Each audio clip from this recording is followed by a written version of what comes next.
खतरा वाकई बहुत गंभीर है। थोड़ा दर्द होता है तो इलाज एंटीबायोटिक। किसी भी बीमारी में एंटीबायोटिक के ऐसे इस्तेमाल का नतीजा बहुत ही भयंकर है। ये हम नहीं कह रहे हैं, ये कह रही है डॉक्टर्स की रिसर्च।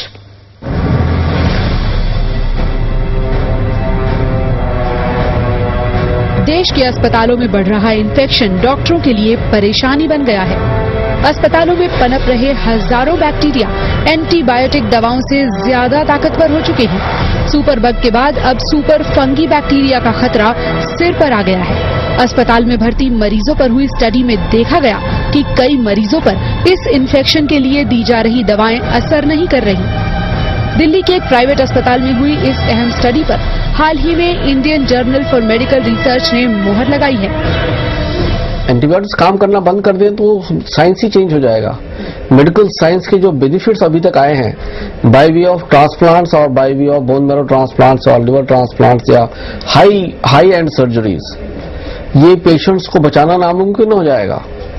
तो जो भी फीट्स, मेडिकल फीट्स जिसे हम कहते हैं, ये सारी रिवर्स हो जाएंगी। 2006 में गंगाराम अस्पताल के डॉक्टरों ने अस्पताल में मौजूद नए बैक्टीरिया की पहचान की। पिछले 5 साल में इस बैक्टीरिया से होने वाला इन्फेक्शन 5 गुना तक बढ़ गया है। जानकारों की राय में एंटीबायोटिक दवाओं के बेजा इस्तेमाल का नतीजा है कि ये बैक्टीरिया अब लाइलाज हो चुका है। कमजोर इम्यून सिस्टम वाले मरीजों में ऐसे इन्फेक्शन तेजी से घर कर रहे हैं। इसके अलावा जलने के शिकार मरीज, 5 साल से छोटे बच्चे, HIV के शिकार मरीज, डायबिटीज के शिकार मरीज और 60 साल से ज्यादा उम्र के लोगों में ये इन्फेक्शन तेजी से फैलने का खतरा है। ऐसे ज्यादातर बैक्टीरिया अस्पतालों के ICU में मौजूद होते हैं। बड़ी सर्जरी या ट्रांसप्लांट कराने वाले मरीजों के ऐसे जानलेवा इन्फेक्शन का शिकार होने का खतरा बहुत ज्यादा है। बहुत मुमकिन है कि अस्पताल में भर्ती मरीज की जान उसकी बीमारी नहीं बल्कि अस्पताल में मौजूद इन्फेक्शन ही ले ले।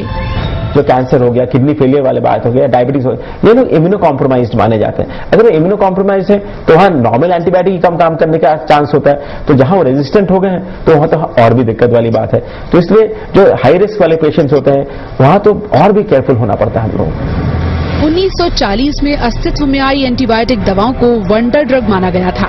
इन दवाओं की खोज का ही नतीजा था कि टीबी, दमा और कई खतरनाक इन्फेक्शंस का इलाज मुमकिन हो पाया।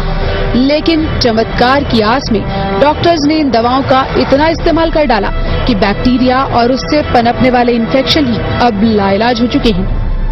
एंटीबायोटिक दवाओं के इस्तेमाल को लेकर दिशा निर्देश जल्द अमल में न लाए गए तो अस्पताल, डॉक्टर, नई तकनीक और आधुनिक टेस्ट सब बेकार हो जाएंगे।